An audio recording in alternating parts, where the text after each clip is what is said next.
안녕하세요. 해외에서 오랫동안 한국대 입시를 준비한 학생들을 주도한 경험 바탕으로 이 한국대 입시와 관련하여 가능한 정확한 정보를 전달드리기 위해서 노력하고 있는 옹글리시의 옹인환입니다. 자, 제가 오늘은요 반팔이 아닌 긴팔을 입었는데요. 약간 촬영하면서 덥지 않을까 약간 걱정이 있긴 하지만 아무튼 시원하다라는 생각으로 한번 진행해 보도록 하겠습니다. 자, 오늘 영상 썸네일 제목에서 보셨던 것처럼요, 그 대입 수의 전형 중에서 이 다문화 가족 자녀가 지원할 수 있는, 그러니까 먼저 다문화 자녀 그만을 위해서 어떻게 보면 좀 배려하는 이제 그런 전형에 대해서 설명하는 시간을 드리려고 하는데요. 이 다문화 가정에 속해 있는 그 자녀들 같은 경우에는 아무래도 이제 보면 부모님 중에 두 분 중에 한 분은 당연히 한국적 갖고 계실 거고, 또 때에 따라서는 학생 자체도, 학생 본인도 이제 보면 대한민국 국적 갖고 있다 보니까 이게 순수 외국인 전형으로는 지원하기가 힘들죠. 그래서 어떻게 보면 외국인 전형으로 지원할 수도 없고, 또 보통의 상당수의 어떤 다문화 가족에 있는 학생들 같은 경우에는 한국에서 이제 초등학교 때라든지 아니면 이제 뭐 중학교 때라든지 한국에서의 재학 기록이 있다 보니까, 그러다 보니까 전 교육과정 해외 이수자, 그러니까 12년 특례에도 해당되지 않고, 그렇다고 3년 특례로 지원하자고 하니 문제는 뭐냐면 3년 특례 같은 경우는 조건이 딱 걸린 그 중요한 조건이 두 가지가 있죠. 부모님에 관련해서 일단 부모님 중에 한 분이 해외에서 어떻게 보면 근무를 하고 있어야 되고, 그 다음에 이제 또 그 배우자 또한 해외에서 체류해야 한다는 그런 조건이 있다 보니까 이 3년 특례에도 해당이 되지 않는 케이스가 더러 많이 있는 것 같더라고요. 그래서 보통 보면 이제 보면 부모님이 한국에 계시고 자녀만 해외에 있는 경우도 있고, 아니면 이제 뭐 보호자 중에 한 분만 해외에 계시고 자녀도 해외에 있긴 하지만 보호자 중에 한 분 또 한국에 계시고, 이런 경우도 많다 보니까 3년 특례로 지원하는 거에도 좀 한계가 있고. 자, 그 다음에 이제 보면 그렇다고 국내 일반 입시를 지원해서 도전하자고 하니 문제는 뭐냐면 대학 수학능력시험, 그러니까 특히 이제 해외에서 공부를 오랫동안 했던 학생들 같은 경우에는 지금 현재 학생이 해외에 있거나 아니면 해외 학교에서 그 중학교, 고등학교 과정 중에 해외 학교에서 공부한 기간이 많이 있는 그런 친구들 같은 경우에는 대학 수학능력시험 보는 것도 좀 부담이 된단 말이에요. 그래서 이것 때문에 한국대학 입시에 관해서 좀 약간 답답해하고 힘들어하는, 아니면 좀 어떻게 내 한국대학으로 당연히 대학 진학을 하려고 하는데 내가 한국인임에도 불구하고 이런 여러가지 이제 교육 여건 때문에, 아니면 이제 어떤 그 가족의 특수한 어떤 사회문화적 배경 때문에 말씀드렸던 것처럼 해외 생활을 오래 한다거나 부모님 두 분 중에 한 분만 해외에 계신다거나 아니면 여러 가지 요건들이 발생하다 보니까 이 한국대학 입시에 대해서 굉장히 막연해하고 어려워하는 그런 케이스를 종종 접하게 됩니다. 저도 이제 해외에 있다 보니까 전 중국하고 이제 베트남에 지금 현재 베트남에 있고 중국에서도 상당히 오랫동안 있었는데 이제 그러다 보니까 이게 보면 아무래도 이제 다문화, 그러니까 이제 보통 보면 국제 결혼을 하셔가지고 보통은 이제 아버님이 주재원이 여러 가지 해외 근무를 해외 나오셨다가 현재 있는 중국인 여성분하고 결혼한다거나 아니 베트남에서 베트남 여성분하고 결혼해서 국제 결혼을 통해 가지고 다문화 가정을 이루는 케이스도 굉장히 많이 보게 됐거든요. 그런데 어쨌거나 그런데 한국대 입시하는 데 있어가지고 좀 막연한 케이스가 많이 보이던 차에 마침 우리 그 수시 전형 중에 다문화 가정의 자녀들이, 학생들이 어떤 수학능력 시험에 부담 없이 지원할 수 있는 그러한 전형들이 최근에 이제 많이 생겨나고 있는 부분이 있어가지고 오늘은 그 전형에 대해서 좀 간단하게 설명해 드리는 시간을 갖도록 하겠습니다. 그러니까 어떻게 보면 여기에 대해서 아직 디테일한 어떤 설명을 기대하시기보다는요, 현재 2020학년도 대학 입시를 기준으로 해서 이 다문화 가족의 자녀가, 그 학생이 어떻게 보면 수학능력 시험에 대한 부담을 최소화하면서 없애면서 지원할 수 있는 그런 전형들의 현재 현황이 어떻게 되는가 한번을 보시고 참고할 수 있는 영상이 되었으면 좋겠습니다. 자, 그러면 간단한 내용이지만 PPT와 영상을 보면서 자료를 보면서 설명을 드리도록 하겠습니다. 지금 보시면 대입 수시 전형 중 다문화 가족 자녀 지원 전형이라고 표시했는데, 이거는 뭐냐면 제 이렇게 표현한 이유가 뭐냐면 이 다문화 가족 자녀만 지원할 수 있는, 어떻게 보면 다문화 가족 자녀에게만 해당하는 그런 전형이 따로 존재하는 건 아닙니다.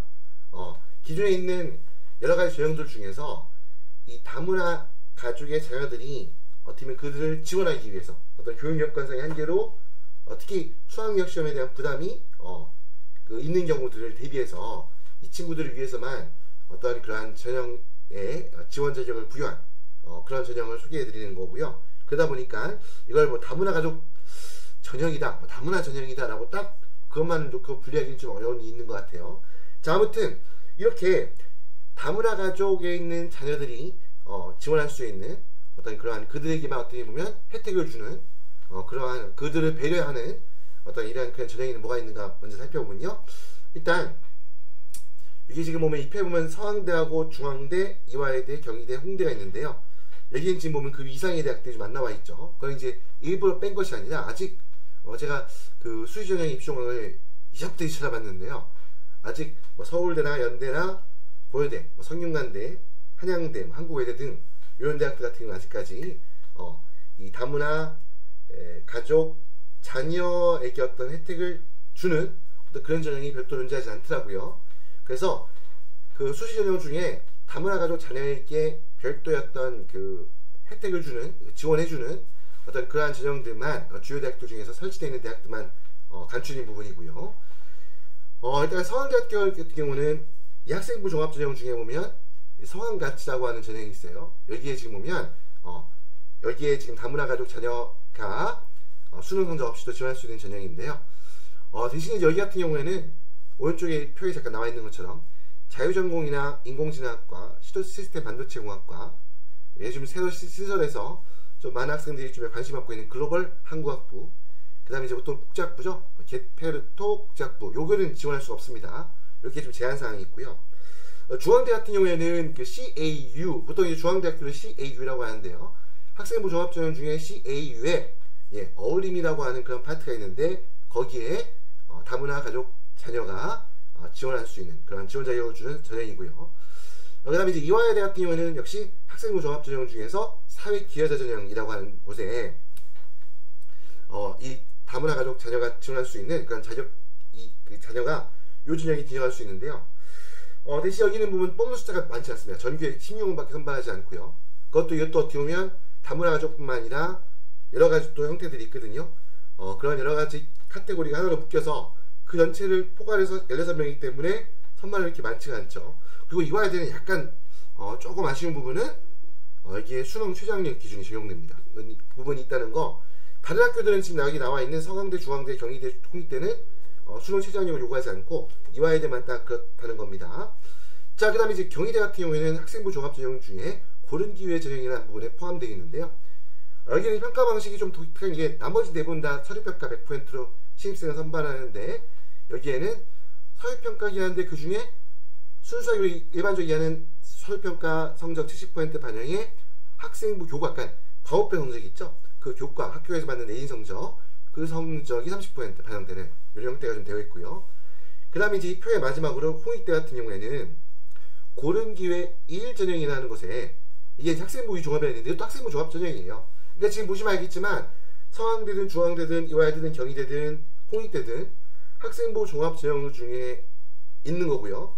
그리고 이제 부제로 나와 있는 파트의 섹션별로 봤을 때 뭐 서강가치, 사회기여자, 어울림, 고른기회, 고른기회 이렇게 나와 있는 것처럼 대략 어떤 전형 속에 우리 다문화 가족 자녀에게 그 혜택을 주는 어떤 그런 학생들의 어려움을 좀 약간 극복하고 환경적 어려움을 극복하고 대학 입학의 어떤 기회를 주는 전형이 어디에 있는지 대충 감이 오시겠죠. 그래서 혹시 여러분들 다른 대학들 같은 경우에도 수시 전형, 그러니까 학교 홈페이지 가서 입학처를 들어가세요. 그래서 보통 이제 대학교 입학, 뭐 대학 입학, 학부 입학 이렇게 된 카테고리에 그 내용 중에 보면 보통 수시 전형이 있거든요. 그 수시 전형 입시공학을 다운로드 하셔가지고 거기에 보시면 이제 보통 학생부 종합에 이런 뭐 사회기여자, 어울림, 뭐 고른기회 이런 파트에 가보시면 거기에 보면 이제 지원 자격들이 쭉 나열되어 있는데 그 중에 다문화 가족 자녀, 뭐 다문화 가족, 다문화 자녀, 다문화 지원자 뭐 이런 것들이 포함되어 있으면 해당된다 보시면 되고요. 아무튼 마지막 홍대 같은 경우도 서울 캠퍼스에는 15명, 비록 소수만 선발하는 부분이 있다는 거, 뭐 이 부분 참고하시면 될 것 같습니다. 자, 이렇게 이제 주요 대학들 중에 특히 상위 대학들이죠. 상위에 한 10개 정도, 10개에서 15개 정도 안팎에 들어가는 그런 주요 대학들의 설치되어 이 다문화 가족 자녀에게 혜택을 주는 그런 전형들이 어떻게 되어 있는가 한번 쭉 살펴봤고요. 다음은 이제 어떤 그 지원 자격이 어떻게 되느냐라고 보시면요. 일단 여기 보시면 핵심이 되는 것은 결혼하시기, 여러분들 부모님이 결혼하시기 이전에 아버님 또는 어버님 중에 한 분이 외국 국적이었던 그런 분과, 그 다음에 이제 우리 대한민국 국적하고 계신 아버님이나 어머님 중에 한 분이 대한민국 국적이니까 한마디로 부모님 중에 한 분은 결혼하시기 전에 외국 국적을 소유하고 계셨고, 나머지 한 분은 이제 우리 대한민국 국적하고 계신 그런 가정에서 태어난 학생을 이제 보통 여기 지원할 수 있는 자격이 주어지고요. 뭐 밑에 나와 있는 것처럼 외국 국적인 학부모님 중에 한 분이 원래 외국 국적이었다가 결혼 전에는 결혼한 다음에 귀화해서 부모님 두 분 다 한국 국적 갖고 계신 경우도 있겠죠. 뭐 이런 경우도 관계없습니다. 일단 결혼하시기 전에 외국 국적이었으면 되는 겁니다. 또 이제 뭐 아직도 또 어떤 경우에는 부모님 중에 한 분이 결혼 전에 외국 국적이었는데 현재까지 외국 국적에 유지하고 계신 분도 있겠죠. 이런 경우도 관계없습니다. 그냥 기본적인 조건 하나만 생각하면 됩니다. 뭡니까? 부모님 중에 한 분이 결혼하시기 전에 원래 외국 국적이었다는 것만 입증만 하면 이 다문화 가족 자녀 전형에 지원할 수 있는 자격이 주어지는데요. 마지막으로 이런 문구들이 있더라고요. 이 부분 마지막 부분은 결혼 이전에 외국 국적 가진 아버님이나 어머님 중에 한 분이 결혼 이전에 한국 국적을 포기한 사실이 있는 경우, 그러니까 어떻게 보면 결혼 전에 외국 국적이었다 하더라도 또 그 이전에 한국 국적을 원래 갖고 계셨다는 있는 경우에는 이 다문화 가족 자녀로서 다문화 가족으로 이렇게 대학 입시에서는 지원 자격을 인정하지 않습니다. 그러니까 어떻게 보면 부모님 중에 한 분은 순수 외국인이었다는 것, 외국인이셨어야지만이 다문화 가족 그 자녀 지원 전형에 지원할 수 있다는 거죠. 자, 이렇게 보시면 되고요. 이거는 이제 앞서 보여드렸던 이 대학들의 입시 조항 중에 나와 있는 내용들을 종합해가지고 묶어놓은 거기 때문에 아직 통일되었던 기준이 있는 것 같지 않고요. 아마 조금 이 부분도 제가 봤을 때는 다문화 가족을 우리 대한민국의 다문화 가족 숫자가 빠른 속도로 늘고 있기 때문에 그것도 해외에서 근무하고 일하고 계신 분들 굉장히 많잖아요. 꼭 해외 주연뿐만 아니라 여러 가지 해외에서 근무하고 계신 분들이 많기 때문에 아마 이런 전형이 빠르게 전 대학으로 확산이 될 거라고 예상을 하고, 그 다음은 좀 통일된 기준도 만들어지지 않을까 생각이 듭니다. 아직까지 그 정도까지는 아닌 것 같아요. 통일된 기준이 만들어지기까지는 아닌 것 같고요. 아무튼 이런 지원 자격이 있다라는 거 말씀드렸고요. 전형 방식은 기본적으로 학생부 종합 전형이기 때문에 학교생활 기록부를 중심으로 평가를 합니다. 이 학교생활 기록부가 중심이 되는데, 일단은 기본적으로 서류평가 100%, 그러니까 면접이 있거나 하진 않아요. 일단 서류평가로 신입생을 선발하고 있고요. 그 다음 서류평가에서 중요한 평가자료는 학교생활 기록부입니다. 그리고 이제 문제는 국내학교에서 공부하지 않는 친구들 있죠. 이 학생 같은 경우에는 뭐 해외고에서 해외에 있는 학교에서 졸업할 예정이 있거나, 아니면 고등학교 과정 중에서 뭐 1학년, 2학년 아니면 하여튼 1, 2학년을 해외 학교에서 재학한 경우가 있죠. 그리고 또 어떤 경우에는 그냥 검정고시를 통해 가지고 고등학교 졸업 자격을 입증하는 경우도 있죠. 이런 경우 같은 경우는 학교생활 기록부가 없잖아요. 그러면 그때는 학생부 대체 서류, 그러니까 학교생활 기록부 대체 서식이라는 게 그 대학마다 수시전 요강이 가보면 흔히 후반부에 가면 그 요강 중에 후반부에 가면 이 대체 서식 관련한 내용들이 있거든요. 하여튼 이런 걸 작성하게 됩니다. 그리고 이 서류평가에서 학생부 종합전형이기 때문에 평가 방식은 정성평가입니다. 정성평가라는 것은 뭐냐면 이게 어떤 그 점수화 시켜가지고 객관적 점수화 시켜가지고 어떤 과목별로 몇 점씩 부여한다든지, 어떤 활동의 항목별로 뭐 몇 점에서 몇 점까지 뭐 최소점은 몇 점, 만점 몇 점 이렇게 해서 그렇게 개량화 시켜서 성적을 평가하는 게 아니라 학생이 제출한 학교생활기록부 혹은 학교생활기록부 대체서류에 나와 있는 모든 내용을 종합적으로 보고 그 내용을 가지고서 평가를 진행하게 되고요. 또 한 가지 독특한 점은 이게 재국민 특별전형과 가장 큰 차이점 중에 하나는 고등학교 재학기간 중에, 그리고 이제 여기 보면 고등학교 졸업학력 인정일의 기준, 이거는 검정고시인 경우죠. 검정고시를 고등학교 졸업 검정고시 통과한 그 시점부터 3년 이내, 그 한마디로 고등학교 재학기간 중에, 그리고 교회가 아닙니다. 교회가 아닌 무조건 교내 활동, 교내에서 활동한 내용만 해가지고 평가를 하게 된다는 겁니다. 자, 이렇게 되고요. 여기에 대한 구체적인 예가 이제 보면 중앙대학교의 입시조항 중에 이게 서류평가 방식에 대한 표가 나와 있는데요. 사실 이건 독특한 별도의 중앙대학교만 있는 표가 있는 게 아니고요. 또 여기 나와 있는 이제 보면 분류된 게 학업 역량 30%, 진로 역량, 학업 역량이 50%죠. 이 학업 역량이 상당히 중요합니다. 학업 역량이 뭐냐면 기본적인 학교 내신 성적이에요. 거기 나와 점수가 되어 있는 시험 봐서 뭐 국어 몇 점, 수학 몇 점, 뭐 과학 몇 점의 점수들 있죠. 이런 것들의 이제 점수를 학업 역량이라고 하고요. 학업 역량, 두 번째 진로 역량. 그러니까 내가 지원하고자 하는 전공 관련된 교과목에 대한 성적이 되겠죠. 아니면 지원하고자 하는 전공 관련된 교내 활동에서의 어떤 동아리 활동이나 그런 내용들이겠죠. 이런 걸 진로 역량이라고 하고요. 세 번째가 공동체 역량. 말 그대로 팀의 학생의 어떤 리더십, 공동체 생활에서 교내 활동에서 보여주었던 그러한 어울림의 어떤 모습들, 이런 것들인데요. 이런 부분들은 이게 여기에만 해당하는 게 아니고, 그러니까 이 다문화 가족 지금 자녀 지원 전형이라고 하는 여기에만 해당하는 것이 아니라, 또 중앙대학교만 해당하는 것이 아니라 일반적으로 모든 대학의 서류평가에 정하는 모든 전형에서 기본적인 평가 방식은 이렇게 진행이 됩니다. 이게 크게 틀리지 않습니다. 뭐 대학에 따라서 조금씩 용어만 틀릴 뿐이지 기본적인 틀은 똑같다 보시면 되고요.